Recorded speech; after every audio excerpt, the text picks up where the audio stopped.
Hello friends, আজকে আমি একটা অন্য ধরনের একটা নতুন ব্লগ নিয়ে আসছি। তো আমার ব্লগের মূল বিষয় হলো আমলকি একাদশী। আজকে ফাল্গুন মাসের শুক্লপক্ষের আমলকি একাদশী। অনেকেই মনে করে যে যাদের হাজব্যান্ড নেই ওদের মারা গেলে পরে একাদশী করে, মা বাবা মারা গেলে একাদশী করে। একদমই ভুল ধারণা। সব ব্রতের মধ্যে শ্রেষ্ঠ ব্রত হলো একাদশী। সধবা বিধবা সবাই একাদশী করতে পারে। একাদশী খুব ফলদায়ক। তো আজকে দেখাবো তোমাদের আমলকি একাদশী। অনেকেই মনে করে যে একাদশীতে এটা খেতে পারবো না, ওটা খেতে পারবো না, কিভাবে করব, না খেয়ে থাকবো। একদমই না। একাদশীতে অনেক কিছু খাওয়া যায়।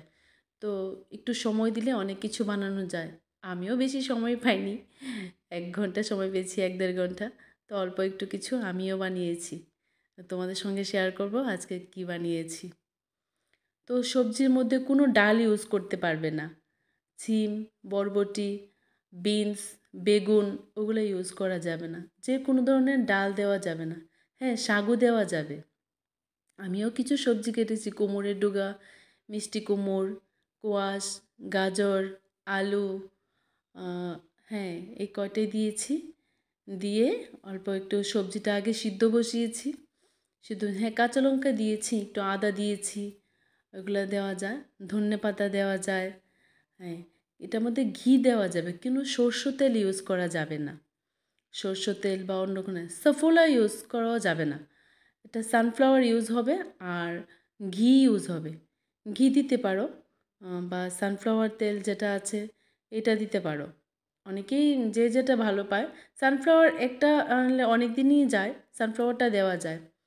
তারপর পনির বানিয়েছি, পালং পনির। আর বানিয়েছি বাদাম সিদ্ধ। বাদামগুলো আগে সিদ্ধ করে কুকারে দিয়ে সিদ্ধ করেছি। সিদ্ধ করে এটার সঙ্গে একটু গাজর দিয়েছি, একটু আদা কাঁচা লঙ্কা দিয়ে এটা বানিয়েছি। এই যে দেখাচ্ছি পালং পনির। তো পালং পনিরটা অনেকে শাক খায় না। হ্যাঁ, শাক খাওয়া যাবে না। তো এটা তো আমি শাক বানাইনি, তাই এটা পনির দিয়ে বানিয়েছি। এটা পালং পনির, পালংগুলা পেস্ট করে। হ্যাঁ, এটা খাওয়া যায়। চাইলেও খেতে পারো, না চাইলে যদি মনে করি যে কেউ খাবে না এগুলা, ঠিক আছে, না খাওয়া যাবে। কিন্তু রুটি খাওয়া যাবে না।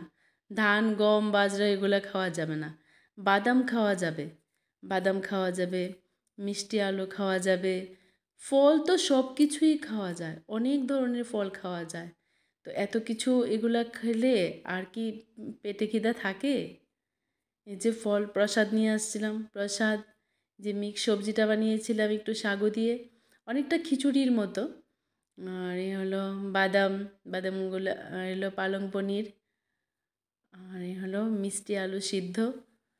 তো এগুলো খেলে কি আর খিদে থাকে তোমরা বলো? অনেকেই মনে করে যে কিভাবে থাকবো একাদশীতে।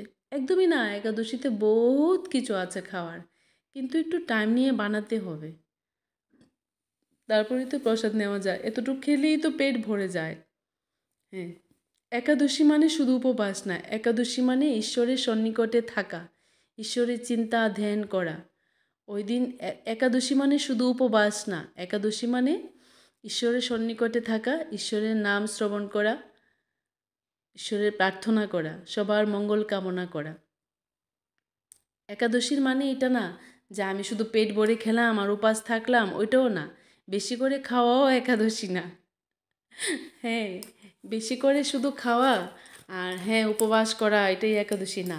একাদশী দিন একাদশী মাহাত্ম্য পড়া, গীতা শ্রবণ করা, গীতা পাঠ করা খুবই ফলদায়ক। তো তোমরা যারা যারা আছো, গীতা পাঠ করতে পারো, একটু একাদশী মাহাত্ম্য পড়তে পারো।